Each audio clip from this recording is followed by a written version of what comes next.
We are back on MorningLine. Our guest with us this morning is Dr. Richard Tarpey. He's an assistant professor at MTSU, Department of Management, Supply Side Economics, and the like. Really getting into some of the basics here of what we see happening in our nation's economy right now. When we went to the break, we were talking I was asking about the absurd price of beef. It was the last time we went and tried to buy some hamburger, and all that kind of ties in with what we see happening with inflation. So you wanted to talk more before I stopped you about beef. Just the food situation right now.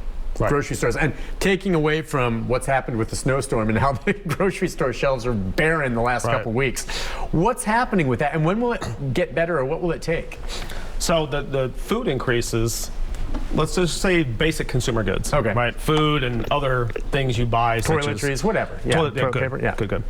So I mentioned a little bit ago, companies have to figure out how much can I charge. They want to cover their costs, right? All costs are up. It costs more now for me to transport a truckload of goods from my factory to the warehouse to the local Kroger store, because fuel prices are up. Right.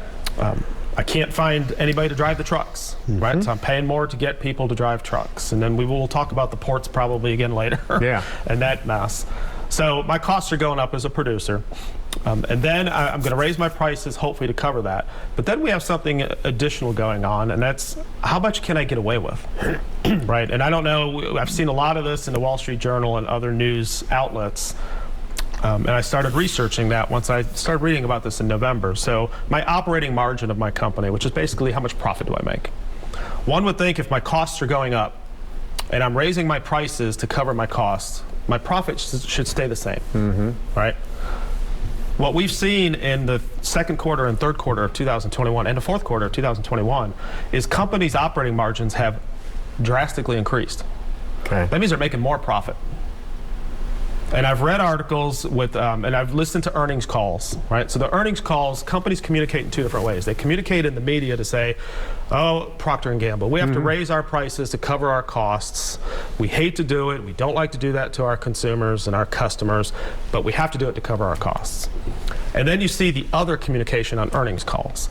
Earnings calls are toward the investors. We were able to raise our prices to cover our costs and then some. Right, so if we look at the average operating margin of the S&P 500 companies was around 13%. Okay. In the fourth quarter and the third quarter, 12.9, 13.1. Those are records. Yeah. Companies are making money. Exactly. I wanted to ask you about that, and let's follow up, because I think I was listening on NPR yesterday. They said during the past 2 years during this pandemic, this country has minted more billionaires than in history. And I'm like, wait a second. Everyone's talking about the struggle and these companies suffering, which is a bunch of crap. I mean, these executives anyway, and yeah, the poor workers are probably suffering, but we have more billionaires minted in the last 2 years of this pandemic, which has been awful, supposedly, than in U.S. history. Right. And what you just said squares with that. Yeah. So how do you explain that, or what they can get away with? And it seems like they're getting away with a bit here. Well, again, it's all pricing power. How much can I get away with? Meaning, are the consumers still willing to pay that price? And so far, through 2021, consumers have not complained. They've just anteed up and paid the money. Right? Is that because they've got this supplemental money that came from the federal government to help stimulate things? Is it because they're making more money? I mean, how are they able to afford this? I think it's all of the above, right? So individuals who didn't lose their jobs, they refocused their spending. They weren't going out to restaurants to eat. They weren't going to movies because everything was closed. So I've got the money to pay for the food increase. I don't like it, but I have to, right? Yeah. We haven't seen a lot of people changing their brands. I'll tell you though, I mean, there's a line for everyone. You just said, how much are they willing to get away with? And I don't know if it's the same economic factors that are causing this, but with me, my threshold, and I can afford it, but my threshold is I ain't paying $14 for a steak at Kroger. It's not happening. Right. Or anywhere else. I'm not paying $14 for one ribeye. Right. So that's it. They're not getting my money for beef. I haven't eaten beef, and usually I'll have a steak once or twice a week, maybe. I haven't had one in months. But you're not in the majority yet. Done with it. Well, a lot of people are just paying it. Who's got the money? Look, I'm not a poor guy. I'm not wealthy either, but I'm not spending $14. Who's paying $14 for? Are you paying $14 for a steak at the grocery? You're nuts. But go on. So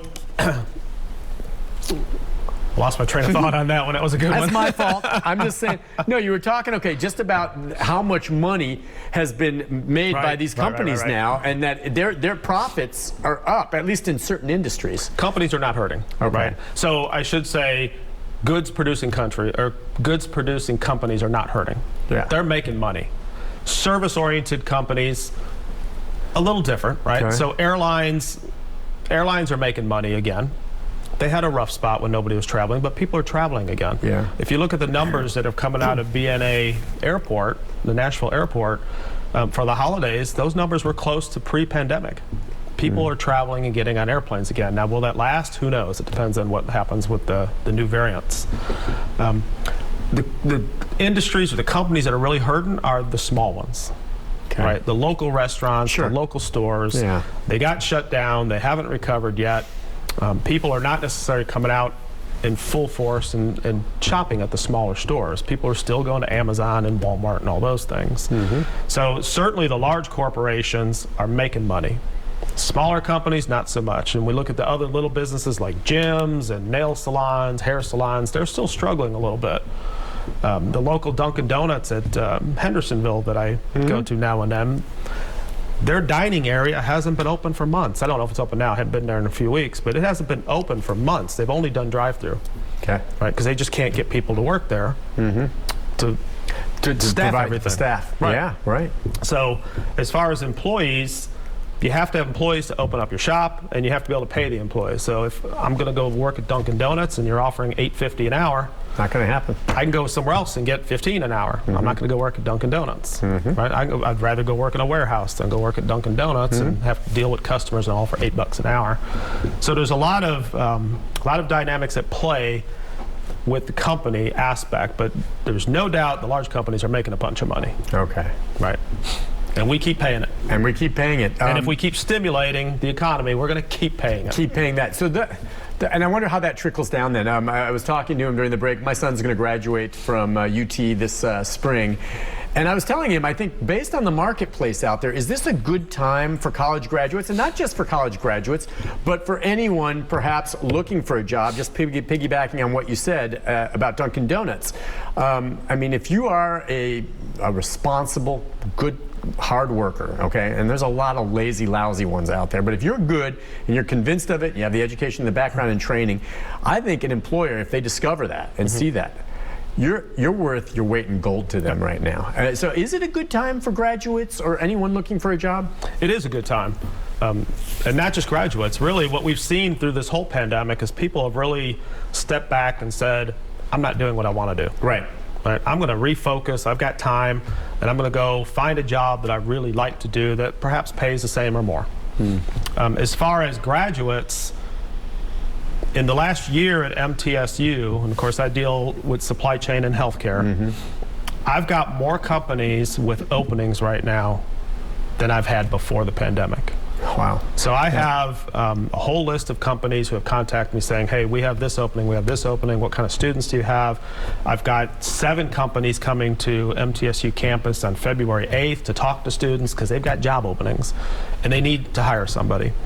So if you're a upcoming graduate, and as you said, you've got some sort of work ethic, because if you get into a company with no work ethic, you're not going to make it long anyway. Although these days, well, so they have no a little more choice. They have to. Right. That's just it. Yeah, my son works at a fast food joint, and you can just tell they love him there. And he works part-time right now to make extra money.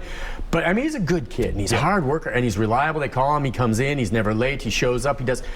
And that's, I guess, to me, setting the bar pretty low, that you show up on time and do the dang job, okay? But he does, and as a result, they love him because there are so many lazy buffoons out there that just show up late or don't show up at all. I mean, they're constantly giving him raises and bonuses. I mean, this is at a fast food place because he is responsible. If you're that way, you're finally going to get paid what you deserve. And if you're not, you may hang on for a while. Like you said, unfortunately, they have to put up with that crap. They do. They do. Because they have no choice. They need someone there. They do, because right now, whatever the definition is you look at of full employment in the United States, we're there. Right? There's different thresholds and different numbers that so unemployment numbers are down, way down. Way down. Yeah. Last I looked, we were at 3.9%. Yeah. right? And of course, everybody takes credit for that. In reality, there's really no credit to be given. You mentioned earlier about which presidential administration through what era has been hit with this and this. You know, they all don't like to be blamed for it, and they all take credit for fixing it. Right. So things have gotten a little better. We have to admit things have gotten better. But it was going to happen anyway as you come out of COVID. The administration did the nothing vaccines to help. Right.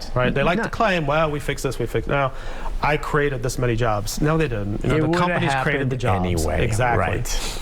So right now at full employment, you're going to have job openings.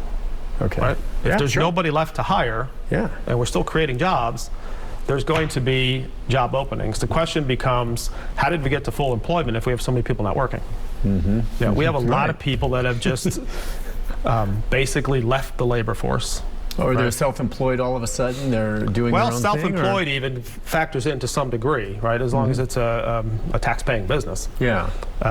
Part of the issue is we have a lot of folks, as we've progressed over the last 20 years, we now have really a new economy, right? We have new jobs. We have people that believe they can make their living making TikTok videos, YouTube videos, jobs that produce nothing and offer no value whatsoever, right? So the common denominator of any economic system, whether it be capitalism, socialism, doesn't matter. The common denominator is work. People have to work and produce something, right? If nobody's producing anything, you don't have an economy. And you mean producing something? I want to talk more about that. We have to take a break. When you say producing something, let's talk about what you mean by producing. But I think I understand, because there are people getting rich just posting goofy videos on TikTok, and that's fine. It's entertainment, I suppose. But that's not really producing anything that is tangible, and it's not going to do much for the economy. It may do much for them acting silly on TV. We'll take a break. We'll be back. We can take some calls and more of our conversation with the professor right after this. This is a Storm 5 weather update. For weather on the go, download the Storm Shield app. I'm Storm 5 meteorologist Henry Rothenberg, watching this front that's going to bring some Arctic air